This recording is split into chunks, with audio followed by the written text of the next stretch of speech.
ଗୋଟିଏ ଗରିବ ଲୋକ ପାଖରେ ପ୍ରଚୁର ଟଙ୍କା ନଥାଏ, କିନ୍ତୁ ଦିନରେ ମୁଠାଏ ଖାଦ୍ୟ ମିଳିଗଲେ ପୁରା ଦିନଟି ବେଶ ଖୁସିରେ କଟି ଯାଇଥାଏ।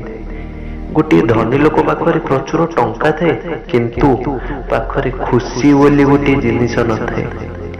ଯେତେବେଳେ ମୁଁ ଛୋଟ ଥିଲି ସେତେବେଳେ ଭାବୁଥିଲି କି ବଡ଼ ହେଲେ ଏଇଟା କରିବି ସେଇଟା କରିବି, ବେଶ ଖୁସିରେ ରହିବି। ଆଉ ଆଜି ଯେତେବେଳେ ମୁଁ ଟିକେ ବଡ଼ ହେଇଗଲି, ଆଜି ଭାବୁଛି ସେଇ ଛୋଟବେଳ ହିଁ ବହୁତ ଭଲ ଥିଲା।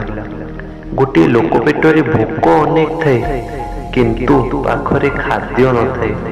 କିନ୍ତୁ ଆଉ ଗୋଟିଏ ଲୋକ ପାଖରେ ଖାଦ୍ୟ ତ ଅନେକ ପ୍ରକାରର ଥାଏ, କିନ୍ତୁ ପେଟରେ ଭୋକ ବୋଲି ଗୋଟିଏ ଜିନିଷ ନଥାଏ। ଗୋଟିଏ ଲୋକର ପରିବାର ଅଛି, ହେଲେ ଟଙ୍କା ନାହିଁ। ଆଉ ଗୋଟିଏ ଲୋକ ପାଖରେ ଟଙ୍କା ତ ଅନେକ ଅଛି, ହେଲେ ପରିବାରରେ କେହି ନାହାନ୍ତି।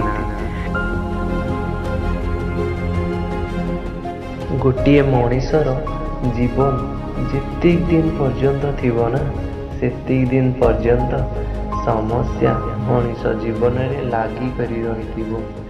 ମଣିଷ ତ ଏକ ହୋଇଥାଏ, କିନ୍ତୁ ସେମାନଙ୍କର ସମସ୍ୟା ତ ଅନେକ ହୋଇଥାଏ।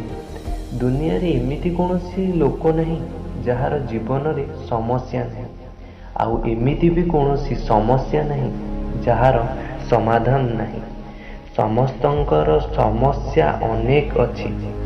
ଗୋଟିଏ ଛାତ୍ରର ସମସ୍ୟା କେମିତି ପଢ଼ା ସାରି ଗୋଟିଏ ଚାକିରି କରିବି, ଆଉ ଗୋଟିଏ ଚାକିରି କରୁଥିବା ଲୋକର ସମସ୍ୟା କେମିତି ଏ ଚାକିରି ଜୀବନରୁ ଶୀଘ୍ର ମୁକ୍ତି ପାଇବି। ଆମେ ଯେତେ ଦିନ ପର୍ଯ୍ୟନ୍ତ ଥିବା, ସମସ୍ୟା ସେତିକି ଦିନ ପର୍ଯ୍ୟନ୍ତ ଆମ ସହିତ ରହିଥିବ।